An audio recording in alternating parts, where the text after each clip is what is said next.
He was my best friend. He looked like me as well, and we were just close, just very, very close. And he was close with my family, you know, my sisters. I've got quite a lot of brothers and sisters, and we're a very close family. Absolutely beautiful. Honestly, you couldn't have asked for a better child. Always had his fingers in different pies. Like, he was so happy to cook. Like, even from the age of 3, he'd want to learn what's going on cooking. You know what I mean? Like, we used to cook fairy cakes. Nowadays, it's brownies. You know what I mean? So, yeah. Always getting involved. Always singing and dancing. Always. He decided to work on a cruise ship. That was his aim. But he had to be 21 years of age to do that. So when he qualified, I think he was 20. He would have been 21 in the April, and we spoke to the college at the time, and they said they were going to help him do the application to work on the cruise ship that year, and they had no doubt that he would not be accepted.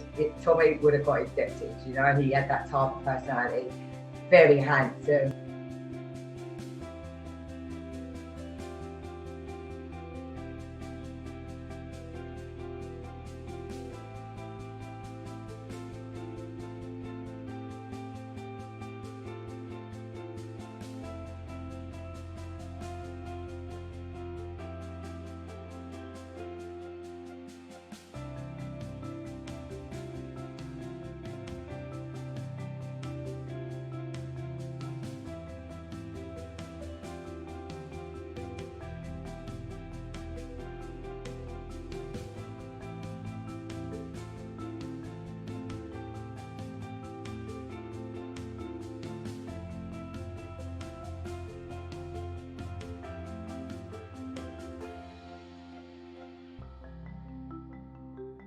It was Maidstone Hospital, and then he was moved to Pembury because there wasn't enough time.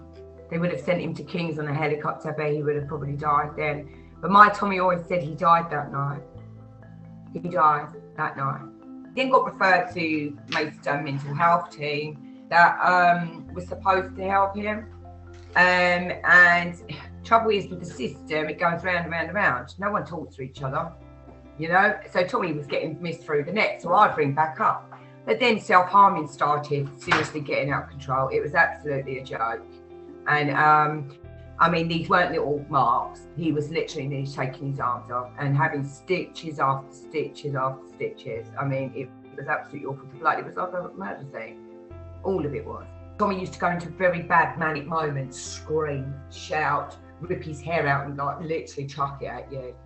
Pace up and down, help me, I can't take it no more. And he'd shake, scream. Now, I'm telling you this, that's the boy there that was ill.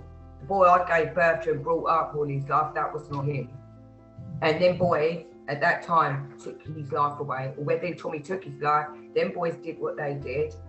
Then you've got the mental health team. You think, you know, he never caused this for himself. He wasn't under addictions or anything, you know. He got attacked. So you rely on people for help in his point of view. And I was the only one that really did help him. I could feel his pain, you know. I'm his mum. And I looked at him and I said, oh, Tommy, I just want you back. I want my Tommy back. And he went, Mum, I'm really sorry, but he's gone. I said, pardon? And Tommy had a look in his eye, you know. And they say it's like the soul's been destroyed. He had these boys and that one girl took my son. I mean, all right, I know what he did, but the mental health team, everybody didn't. There was a couple of people that really helped, but you know, people move on, don't they? So then you change doctors and stuff, and it was really frustrating. If there was a trust like this now, when Tommy was alive, I believed it. 110% Tommy will still be in. Because the monitoring we do, the follow-ups we do, we take clients now and then to their appointments, or we meet them. We give that family a break. They don't understand. Some of these families are new to this, like I was. But I wish someone had come along and said, don't worry, Claire, I've got you. I know what's going on. You just sit back, leave this to me. And I would have gone, okay. I could have then been Tommy's mum, which I was, and I always would have been his mum. But I was also running around taking a lot of energy and trying to get him out. And I don't even know.